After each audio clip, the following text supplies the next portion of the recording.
Salut les potos, c'est José Néophyte, j'espère que vous allez bien. On se retrouve aujourd'hui pour le debriefing et le résumé, le debriefing entre Lyon et Troyes. Donc plus que deux matchs après, plus que deux vidéos après ce match pour les debriefings de Lyon. Plus que deux, oui deux. Et puis on verra si je re-signe pour une année encore en plus de vidéos sur le football. Je laisse les suspens, c'est sur YouTube aussi pour les jeux. On verra, je laisse les suspens. D'ailleurs j'espère que si vous avez vu la vidéo avec le rugby, avec les réactions de mon père pour le match de Lyon face à Montpellier au rugby. J'espère qu'elle vous aura plu. Bon, j'ai mis mon père, il a joué au rugby à l'époque au Loup. Enfin, il a été quart finaliste en junior à l'époque du championnat de France. Champion du Lyonnais et en junior, si je me trompe pas, il gagnait l'équivalent d'une Coupe de France au football qui était à l'époque. Qui en avait une à l'époque au rugby en demi-finale. Bref, voilà, donc d'ailleurs, il y aura un vlog pour les quarts finales du Loup parce que je fais le déplacement à Mayol, je suis trop content. Et j'ai pris mes places cet après-midi. Donc voilà, l'ambiance dans le bus et tout ça, s'il y en a. Bref, voilà. Donc maintenant, on commence par les vidéos, puis on va parler un peu des transferts, hein, Nabil Fekir, tout ça, ce que j'en pense, tout ça, et puis les dernières infos dessus.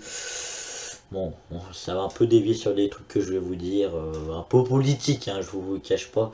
On va des politiques entre guillemets, hein, mais je voudrais pas rentrer trop dans les détails. Bon, bref, voilà.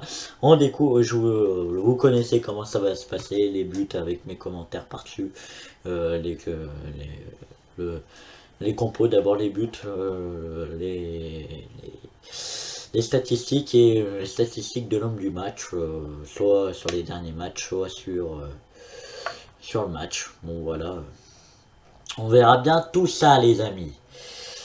Voilà, donc je vais vous prévenir, au mois de juin, il y aura des vidéos qui sortiront. Si j'ai le temps, parce que je passe le brevet, donc je pense que je vais réviser à mort, enfin voilà. Du coup, si j'ai le temps, j'en préparerai à l'avance. Bon, il y a beaucoup de ponts là sur le mois de mai, donc j'en prépare à l'avance. Au même début juin, j'en préparerai quelques-unes pour en mettre tout le long du mois de juin.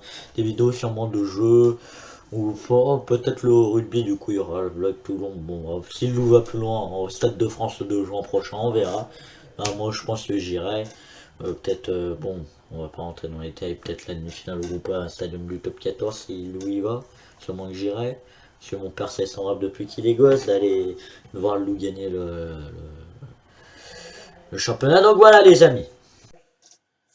Donc rentrons dans le vif du sujet, j'ai un peu étalé, ça vous a plu un peu saoulé ce qu'on allait faire prochainement, le rugby, tout ça, c'est pas le sujet, hein, le rugby, le foot, voilà, c'est le foot maintenant. Place aux compositions d'équipe, avec Gorgelin dans les cages, Louis Lopez suspendu, et après encore deux matchs encore en plus, Morel, Marcelo, Raphaël, Mendy, Awar, Touzard, Ndombele, Fekir, Memphis Traoré en pointe, capitaine de Losange.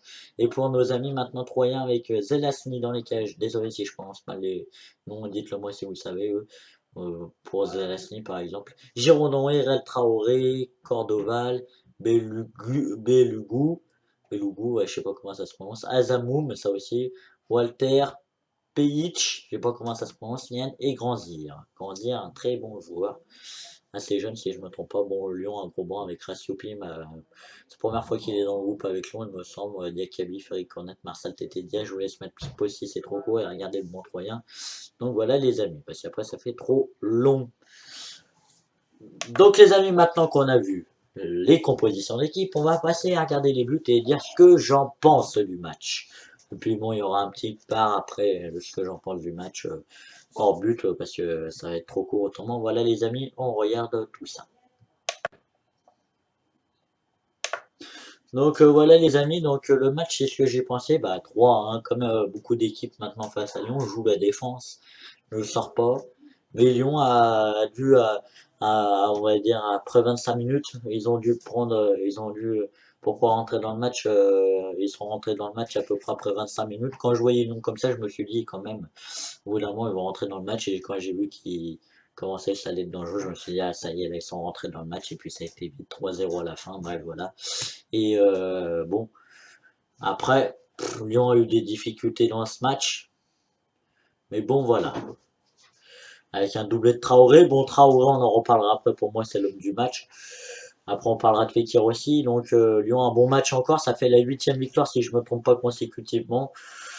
Bon, je pense que c'est mon favori, malgré que je suis un peu chauvin, pour la deuxième place. Mais bon, là, je veux pas être chauvin. Cornet, encore une bonne entrée avec un but, hein, notamment. Hein, Il faut le dire, hein, Maxwell Cornet, bon, on critique, mais il a encore marqué une fois. Bref, voilà. Memphis, bon, qui a été un peu moins bon cette fois-ci. Bon, on l'a quand même vu. Bon, il y en a. On va parler un peu de lui aussi dans cette vidéo. C'est Fekir. Depuis quelques matchs, j'ai trouvé qu'il faisait plus rien. Alors, on dit il va partir, machin. Mais depuis qu'on dit ça, même un peu avant, ça fait plus ce match-là déjà qu'on dit qu'il part. Bon, il a rien fait. Avant le coup d'envoi, on le disait. Il a rien fait. Mais depuis 2 matchs, 2, 3 matchs avant, déjà, il fait plus rien. Ça, c'est comme ça là. Depuis 4, 5 matchs, là, on dit, ah, c'est le meilleur joueur du monde et je sais pas quoi. On a vu, j'ai vu en Coupe d'Europe, même en championnat, il fait plus rien. C'est la même chose. Bon, c'est pas le même calibre, hein, de joueur, bien évidemment. Voilà. Donc là, je vous en parle. Donc maintenant, on va rentrer dans le vif du sujet sur le transfert de Fekir. Donc pour moi, c'est pas des joueurs qui aiment leur club, hein, ça, leur club formateur, leur club de cœur, entre guillemets, parce que normalement, ton club formateur, ça devrait être ton club de cœur. Je vais prendre l'exemple d'un mec comme Francesco Totti. Voilà, il est resté plus de 20 ans dans son club, il n'est pas parti, voilà, donc on voit qu'un joueur peut partir, ne peut pas, peut rester dans son club. Un mec comme Buffon, il était dans un petit club, après il a été à la Juve, et maintenant il est toujours à la Juve. Busquets, Iniesta, Xavi, bon Xavi maintenant il est parti, mais c'est pour prendre le pognon, hein, il s'en foutait, il avait 30 balais, plus de 35 balais, et à quoi ça sert, il n'allait pas jouer, Iniesta c'est ce qu'il va faire en fin de saison, donc bref, voilà. Et bon, après, on va parler, comme je vous avais dit, un peu politique, hein, bref, c'est pas le sujet. C'est qu'on n'aura jamais un grand championnat en France parce que, voilà, parce que, en fait, c'est que par exemple en Espagne, en Angleterre, ils payent largement moins d'impôts que en France, les joueurs. Donc, déjà, ils ont un peu le fric dans la tête. Donc, ils sont taxés un peu à mort en France. Voilà, et du coup, c'est pas normal. Il faudrait que chaque pays de l'Union européenne du football paye les mêmes impôts pour leurs joueurs. C'est pour ça qu'ils partent dans des championnats aussi ailleurs. C'est pour ça qu'on n'aura jamais un grand championnat à cause de ça. Et c'est pareil, hein, pour la politique, enfin, pour l'Union européenne politique, quoi. Enfin voilà, avec le SMIC et compagnie et les salaires, hein. On va pas parler politique 36 000 fois, je veux pas donner mes 30 ans, je veux pas donner mes avis, mais bon voilà. Ça, c'est pas normal, il faudrait que ça soit égaux, donc voilà. C'est pour ça qu'on n'aura jamais un grand championnat et qu'on n'aura jamais des grands clubs qui seront toutes les années en demi-finale de Coupe d'Europe. On n'en a pas souvent. Bon, Marseille cette année, ça fait quand même 3 clubs qui ont été au moins en demi-finale de Coupe d'Europe depuis 2 ans. Monaco en Ligue des Champions, Lyon en Ligue Europa et Marseille en finale d'ailleurs.